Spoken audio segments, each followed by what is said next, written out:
എല്ലാ വിദ്യാർത്ഥികൾക്കും പുതിയൊരു വീഡിയോയിലേക്ക് സ്വാഗതം. ഈ വർഷത്തെ +1 higher secondary transfer allotment result ഇന്ന് പ്രസിദ്ധീകരിക്കുമോ എന്നുള്ളത് വിദ്യാർത്ഥികൾ ചോദിച്ചിട്ടുണ്ടായിരുന്നു. അപ്പോൾ അതുപോലെ തന്നെ വിദ്യാർത്ഥികളോട് ഇന്ന് രാത്രിയോടെ റിസൾട്ട് വരും എന്നും പറഞ്ഞിട്ടുണ്ടായിരുന്നു. അപ്പോൾ അതുകൊണ്ട് തന്നെ വിദ്യാർത്ഥികളിൽ എല്ലാവരും ആകാംക്ഷയോടെ കാത്തിരിക്കുന്ന +2 ട്രാൻസ്ഫർ അലോട്ട്മെൻറ്റ് റിസൾട്ട് ഇന്ന് രാത്രി ഏകദേശം 12 മണിയോടെയോ അല്ലെങ്കിൽ നാളെ രാവിലെയോടെയോ മാത്രമേ പ്രസിദ്ധീകരിക്കുള്ളൂ എന്നുള്ള കാര്യം വിദ്യാർത്ഥികൾ ശ്രദ്ധിക്കുക. അതുകൊണ്ട് തന്നെ വിദ്യാർത്ഥികൾ ഒട്ടും ടെൻഷൻ അടിക്കേണ്ട യാതൊരുവിധ ആവശ്യവുമില്ല. അപ്പോൾ വിദ്യാർത്ഥികളുടെ റിസൾട്ട് ഏതായാലും വരും. അതായത് നിങ്ങൾക്ക് ഈ ഒരു അപ്ലൈ ചെയ്തിട്ടുള്ള എല്ലാ വിദ്യാർത്ഥികൾക്കും ട്രാൻസ്ഫർ കിട്ടണം എന്നുള്ളത് നിർബന്ധമൊന്നുമല്ല. അതുകൊണ്ട് തന്നെ വിദ്യാർത്ഥികൾ ശ്രദ്ധിക്കേണ്ട കാര്യം പ്രത്യേകിച്ച് ടെൻഷൻ അടിക്കുകയോ മറ്റോ ചെയ്യേണ്ട ആവശ്യമില്ല. കാരണം ട്രാൻസ്ഫർ നിങ്ങൾക്ക് ഇത് കിട്ടിയിട്ടില്ലെങ്കിൽ നിങ്ങൾ അടുത്ത സെക്കൻഡ് ട്രാൻസ്ഫറിന് താല്പര്യമുണ്ടെങ്കിൽ വേണമെങ്കിൽ അപ്ലൈ ചെയ്യാവുന്നതാണ്. അപ്പോൾ ഈ ഒരു ട്രാൻസ്ഫർ അലോട്ട്മെൻറ്റ് നിങ്ങൾക്ക് കിട്ടുന്നത് ഓരോ സ്കൂളിലെയും വാക്കൻസി അനുസരിച്ചും അതുപോലെ തന്നെ അവിടെ എത്ര വിദ്യാർത്ഥികളാണ് ട്രാൻസ്ഫറിന് അപേക്ഷ സമർപ്പിക്കുന്നത് എന്നുള്ളത് അനുസരിച്ചും അതുപോലെ തന്നെ ആ ഒരു ട്രാൻസ്ഫർ അപേക്ഷിച്ച വിദ്യാർത്ഥികളിൽ നിങ്ങളുടെ WGPA എത്രാം സ്ഥാനത്താണ് എന്നുള്ളതൊക്കെ ആശ്രയിച്ചിട്ടാണ്. അതുപോലെ തന്നെ ആ ഒരു സ്കൂളിൽ നിന്നും നിങ്ങൾ അപേക്ഷിച്ച കോഴ്സിൽ നിന്നും എത്ര വിദ്യാർത്ഥികൾ ട്രാൻസ്ഫറിന് അപ്ലൈ ചെയ്തു, അതിൽ എത്ര വിദ്യാർത്ഥികൾക്ക് ട്രാൻസ്ഫർ കിട്ടി എന്നുള്ളതിനെയൊക്കെ ആശ്രയിച്ചുകൊണ്ടാണ് വിദ്യാർത്ഥികൾക്ക് ഈ ഒരു ട്രാൻസ്ഫർ അനുവദിക്കുന്നത്. അപ്പോൾ നിങ്ങൾക്ക് ഈ ഒരു ട്രാൻസ്ഫർ അലോട്ട്മെൻറ്റ് ഒരു ഉദാഹരണത്തിന് നിങ്ങളിപ്പോൾ എ എന്ന സ്കൂളിൽ ഇപ്പോൾ 10 സീറ്റ് ഉണ്ട് എന്ന് കരുതുക. അപ്പോൾ എ എന്ന സ്കൂളിൽ 10 സീറ്റ് ഉണ്ട്. അപ്പോൾ നിങ്ങൾ അപ്ലൈ ചെയ്തു. അപ്പോൾ നിങ്ങൾ അപ്ലൈ ചെയ്ത സമയത്ത് നിങ്ങളുടെ സ്ഥാനം, അതായത് നിങ്ങളുടെ WGPA എന്ന് പറയുന്നത് അതായത് ഒരു 20ാം സ്ഥാനത്താണെന്ന് കരുതുക. അപ്പോൾ 20ാമത്തെ സ്ഥാനത്താണ്. ഇവിടെ 10 സീറ്റ് മാത്രമേ ബാക്കിയുള്ളൂ. അപ്പോൾ നിങ്ങളുടെ ആ ഒരു WGPAക്ക് മുകളിൽ ഉള്ള ആ ഒരു വിദ്യാർത്ഥികൾക്ക്, അതായത് ആ ഒരു വിദ്യാർത്ഥികൾ ഈ ഒരു സ്കൂൾ മാത്രമല്ല ഇതിന് മുകളിലായിട്ട് ഹയർ ഓപ്ഷൻസ് ആയിട്ട് വേറെ സ്കൂളൊക്കെ കൊടുത്തിട്ടുണ്ടാകും. അപ്പോൾ അങ്ങനെയുള്ള വിദ്യാർത്ഥികൾക്ക് മറ്റൊരു സ്കൂളുകളിലേക്ക് അലോട്ട്മെൻറ്റ് കിട്ടുന്ന സമയത്ത് നിങ്ങൾക്ക് ഇവിടെ കിട്ടാനുള്ള സാധ്യത കൂടും.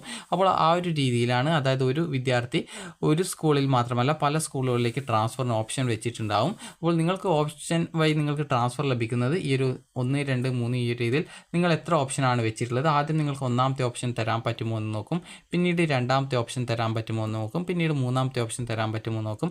ഈ ഒരു രീതിയിൽ ഏത് ഓപ്ഷനിലാണ് നിങ്ങൾക്ക് ഏറ്റവും കൂടുതൽ നിങ്ങളുടെ റാങ്ക് നോക്കിയിട്ട് അവിടെ അഡ്മിഷൻ തരാൻ സാധിക്കുന്നത് അതനുസരിച്ചുകൊണ്ടാണ് നിങ്ങൾക്ക് അവിടെ ട്രാൻസ്ഫർ അലോട്ട്മെൻറ്റ് തരിക. അപ്പോൾ അതുകൊണ്ട് തന്നെ ട്രാൻസ്ഫർ അലോട്ട്മെൻറ്റ് കിട്ടുമോ ഇല്ലയോ എന്നുള്ളത് ആലോചിച്ച് വിദ്യാർത്ഥികൾ ഒട്ടും പേടിക്കേണ്ട ആവശ്യമില്ല. കാരണം ഭൂരിഭാഗം വിദ്യാർത്ഥികൾക്കും ട്രാൻസ്ഫർ കിട്ടാനുള്ള സാധ്യതയുണ്ട്. എന്നാൽ കുറച്ച് വിദ്യാർത്ഥികൾക്ക് ട്രാൻസ്ഫർ കിട്ടാതെയും വരുന്നതാണ്. അപ്പോൾ വിദ്യാർത്ഥികൾക്ക് ഏതായാലും ട്രാൻസ്ഫർ റിസൾട്ട് ഇന്ന് രാത്രിയോടെയോ അല്ലെങ്കിൽ നാളെ രാവിലെയോടെയോ പ്രസിദ്ധീകരിക്കും. അപ്പോൾ അതുകൊണ്ട് തന്നെ വിദ്യാർത്ഥികൾ ഒട്ടും ഈ ഒരു ട്രാൻസ്ഫർ അലോട്ട്മെൻറ്റ് എപ്പോഴാണ് വരുന്നത് എന്നുള്ളത് ആലോചിച്ച് ടെൻഷൻ അടിക്കേണ്ട യാതൊരുവിധ ആവശ്യവുമില്ല. അതുപോലെ തന്നെ second transfer allotment second supplementary അലോട്ട്മെൻറ്റിന് ശേഷം മാത്രമാണ് ഉണ്ടാവുക. അപ്പോൾ അത് ഏകദേശം ഈ ഒരു ജൂലൈ 25ാം തീയതിയോടെ ഉണ്ടാവാനാണ് സാധ്യത കാണുന്നത്. അപ്പോൾ അത് വരുന്ന സമയത്ത് നിങ്ങളെ ആ ഒരു വിവരം അറിയിക്കുന്നതായിരിക്കും. അതുപോലെ തന്നെ വിദ്യാർത്ഥികൾ ശ്രദ്ധിക്കേണ്ട പ്രധാനപ്പെട്ട കാര്യം, ട്രാൻസ്ഫർ അലോട്ട്മെൻറ്റ് വന്നു കഴിഞ്ഞാൽ അത് ക്യാൻസൽ ചെയ്യാനോ ഡിലീറ്റ് ചെയ്യാനോ സാധിക്കുന്നതല്ല. അതുകൊണ്ട് തന്നെ നിങ്ങൾക്ക് നിലവിൽ ഇപ്പോൾ അഡ്മിഷൻ നേടിയ സ്കൂളിൽ മറ്റൊരു കോഴ്സിലേക്കാണ് ട്രാൻസ്ഫർ കിട്ടുന്നതെങ്കിൽ നിങ്ങൾക്ക് എക്സ്ട്രാ വല്ല ഫീ പേയ്മെൻറ്റ് ഉണ്ടെങ്കിൽ ആ ഒരു ഫീ പേയ്മെൻറ്റ് ചെയ്താൽ മതിയാകും. എന്നാൽ നിലവിൽ അഡ്മിഷൻ ലഭിച്ച സ്കൂളിൽ നിന്നും നിങ്ങൾക്ക് മറ്റൊരു സ്കൂളിലേക്കാണ് ട്രാൻസ്ഫർ ലഭിക്കുന്നതെങ്കിൽ നിങ്ങൾ നിലവിൽ അഡ്മിഷൻ നേടിയ സ്കൂളിൽ നിന്നും നിങ്ങളുടെ ഡോക്യുമെൻറ്റ്സും അതുപോലെ തന്നെ PTA ഫണ്ട് ഇതൊക്കെ തിരിച്ചു തരുന്നതാണ്. അപ്പോൾ അതും എടുത്തുകൊണ്ട് നിങ്ങൾക്ക് പുതുതായിട്ട് അലോട്ട്മെൻറ്റ് ലഭിച്ച ഏത് സ്കൂളിൽ ഏത് കോഴ്സിലേക്കാണ് കിട്ടിയത് അതിനനുസരിച്ച് ആ ഒരു സ്കൂളിൽ പോയിട്ട് അഡ്മിഷൻ എടുക്കേണ്ടതാണ്. ട്രാൻസ്ഫർ കിട്ടിയതുകൊണ്ട് വിദ്യാർത്ഥികൾ എക്സ്ട്രാ ഫീ പേയ്മെൻറ്റ് ചെയ്യേണ്ടതില്ല. എന്നാൽ നിങ്ങൾക്ക് ഏതെങ്കിലും ഹയർ ഓപ്ഷനിലേക്കാണ് അലോട്ട്മെൻറ്റ് കിട്ടിയത്, ഒരു ഉദാഹരണത്തിന് നിങ്ങൾക്ക് ഹ്യൂമാനിറ്റീസിൽ നിന്ന് സയൻസിലേക്കോ സയൻസിൽ നിന്ന് നിങ്ങൾക്ക് കൊമേഴ്സിലേക്കോ കിട്ടിയെന്ന് കരുതുക. അപ്പോൾ ഹ്യൂമാനിറ്റീസിൽ നിന്ന് സയൻസിലേക്ക് കിട്ടുന്ന ഒരു വിദ്യാർത്ഥിക്ക് ഏകദേശം ഒരു 100-150 രൂപയോളം എക്സ്ട്രാ ആയിട്ട് ഫീ പേയ്മെൻറ്റ് അടക്കേണ്ടി വരും. എന്നാൽ സയൻസിൽ നിന്ന് കൊമേഴ്സിലേക്കോ കമ്പ്യൂട്ടർ സയൻസിലേക്കോ അല്ലെങ്കിൽ ഹ്യൂമാനിറ്റീസിലൊക്കെ വരുന്ന വിദ്യാർത്ഥികൾക്ക് ഫീസ് എക്സ്ട്രാ ഉണ്ടായിരിക്കുന്നതല്ല. അപ്പോൾ നിങ്ങൾക്ക് വല്ല എക്സ്ട്രാ ഫീസ് വല്ലതും ഉണ്ടെങ്കിൽ നിങ്ങൾ ആ ഒരു സമയത്ത് അടച്ചാൽ മതിയാകും. അതുപോലെ തന്നെ ട്രാൻസ്ഫർ റിസൾട്ട് വന്നു കഴിഞ്ഞാൽ വിദ്യാർത്ഥികളെ ആ ഒരു വിവരം അറിയിക്കുന്നതാണ്. നിലവിൽ ട്രാൻസ്ഫറിൻ്റെ അലോട്ട്മെൻറ്റ് റിസൾട്ട് വന്നിട്ടില്ല. നിങ്ങൾക്ക് റിസൾട്ട് വന്നാൽ സിമ്പിളായിട്ട് തന്നെ ചെക്ക് ചെയ്യാവുന്നതാണ്. ഈ ഒരു പേജിൽ കാൻഡിഡേറ്റ് ലോഗിൻ SWS എന്ന ലിങ്ക് കാണാൻ സാധിക്കും. അതിൽ ക്ലിക്ക് ചെയ്ത് നിങ്ങളുടെ ആപ്ലിക്കേഷൻ നമ്പറും പാസ്വേഡും ജില്ലയും നൽകി ലോഗിൻ ചെയ്ത ശേഷം നിങ്ങൾക്ക് അലോട്ട്മെൻറ്റ് കിട്ടിയിട്ടുണ്ടെങ്കിൽ congratulations, you have got transfer എന്നും, അലോട്ട്മെൻറ്റ് കിട്ടിയിട്ടില്ലെങ്കിൽ യു ഹാവ് നോ ട്രാൻസ്ഫർ എന്നും കാണാൻ സാധിക്കും. ട്രാൻസ്ഫർ അലോട്ട്മെൻറ്റ് കിട്ടുന്ന വിദ്യാർത്ഥികൾ ട്രാൻസ്ഫർ അലോട്ട്മെൻറ്റ് ഡീറ്റെയിൽസ് എന്നുള്ള ലിങ്കിൽ ക്ലിക്ക് ചെയ്ത് നിങ്ങളുടെ റിസൾട്ട് പരിശോധിക്കേണ്ടതാണ്. അപ്പോൾ അതിൽ നിങ്ങൾക്ക് നിങ്ങളുടെ അലോട്ട്മെൻറ്റ് ലെറ്റർ ഡൗൺലോഡ് ചെയ്തെടുക്കാൻ സാധിക്കും. അതുപോലെ ട്രാൻസ്ഫർ കിട്ടാത്ത വിദ്യാർത്ഥികൾക്ക് നിങ്ങളുടെ റാങ്ക് ഡീറ്റെയിൽസും മനസ്സിലാക്കാനായിട്ട് സാധിക്കുന്നതാണ്. അപ്പോൾ ഈ ഒരു റാങ്ക് ഡീറ്റെയിൽസൊക്കെ മനസ്സിലാക്കി നിങ്ങളുടെ റാങ്ക് എത്രയായിരുന്നു, അതുപോലെ അവിടെ എത്രത്തോളം വേക്കൻസിയാണ് ഉണ്ടായിരുന്നത് എന്നിങ്ങനെയുള്ള ഡീറ്റെയിൽസൊക്കെ കറക്റ്റായിട്ട് മനസ്സിലാക്കാൻ സാധിക്കുന്നതാണ്. അതുപോലെ തന്നെ വിദ്യാർത്ഥികൾ ശ്രദ്ധിക്കേണ്ട പ്രധാനപ്പെട്ട കാര്യം, വിദ്യാർത്ഥികൾക്ക് ഈ ഒരു ട്രാൻസ്ഫർ അലോട്ട്മെൻറ്റ് കിട്ടിയിട്ടില്ല എന്ന് കരുതുക. കിട്ടിയിട്ടില്ല എന്ന് കരുതി പ്രത്യേകിച്ച് നിങ്ങൾ പേടിക്കേണ്ട ആവശ്യമില്ല. നിങ്ങൾക്ക് താല്പര്യമുണ്ടെങ്കിൽ മാത്രം സെക്കൻഡ് ട്രാൻസ്ഫറിന് അപേക്ഷിക്കാം.